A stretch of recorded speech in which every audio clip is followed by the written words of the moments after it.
ಎಷ್ಟು ಸ್ಕೆಲಿಟನ್ ಸಿಕ್ಕಿದೆ ಅಂತ ಗೆಸ್ ಮಾಡಾದ್ರು ಹೇಳಿ. ನನ್ನ ಲೈಫಲ್ಲಿ ಒಂದೇ ಜಾಗದಲ್ಲಿ ಇಷ್ಟೊಂದು ಸ್ಕೆಲಿಟನ್ ಸಿಕ್ಕಿರೋದು ಇದೇ ಫಸ್ಟ್ ಟೈಮ್. ಅವನು ದೇವಸ್ಥಾನಕ್ಕೆ ನುಗ್ಗಿ ಉಂಡಿ ಹೊತ್ಕೊಂಡು ಹೋಗೋನಲ್ಲ, ಗರ್ಭಗುಡಿಗೆ ನುಗ್ಗಿ ದೇವ್ರನ್ನೇ ಹೊತ್ಕೊಂಡು ಹೋಗೋನು. ಊರ್ ಹೆಂಗಸರು ಅಟ್ಟಿ ಮುಂದೆ ನೀರು ಹಾಕಕ್ಕೆ ಹೆದರ್ತಾರೆ. ಯಾಕೆ ಗೊತ್ತಾ?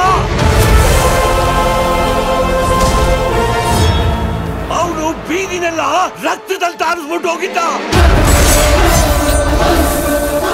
ಅಷ್ಟು ದೊಡ್ಡ ಅಪರಾಧಿನ ಬಿಡಿಸೋದು ಸುಲಭ ಅಲ್ಲ.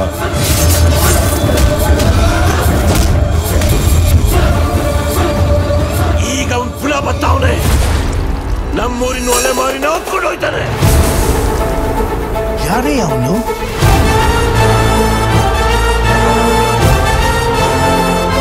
ನಮ್ಮೂರು ಭೀಮನಹಳ್ಳಿ ಕುಲ್ಮೇನೆ ದೇವಸ್ಥಾನ.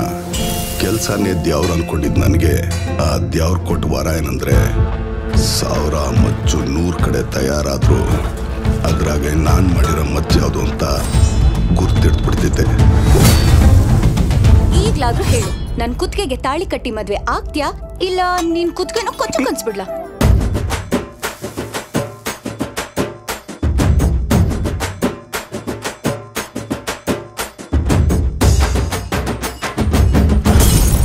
ಜೀವನ ಪೂರ್ತಿ ಅವರು ತುಳಿತಾನೆ ಇರ್ತಾರೆ, ನೀವ್ ತುಳಿಸ್ಕೊತಾನೆ ಇರಿ.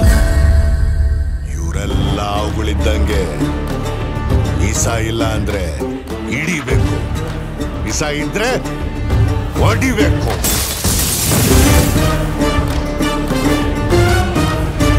ಅವರೆಲ್ಲ ಜೀವ ಇರೋ ಚಪ್ಪಲಿಗಳು. ಅನ್ನನ ದ್ಯಾವ್ರು ಅಂತಾರೆ. ಅಂತ ದ್ಯಾವ್ರನ್ನೇ ಸೃಷ್ಟಿ ಮಾಡೋನು ರೈತ ಮಾತ್ರನೇ. ನಾವು ನಡಿಬೇಕು ಅಂದ್ರೆ ಅವರನ್ನ ತುಳಿಲೇಬೇಕು.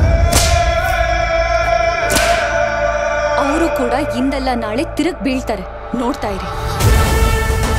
ಎಲ್ಲ ಅವುಗಳು ತಲೆ ಎತ್ತುತ್ತವೆ ದಣಿ, ಆದ್ರೆ ಕಾಳಿಂಗ ಸರ್ಪ ಮಾತ್ರನೇ ಹೆಡೆ ಎತ್ತೋದು.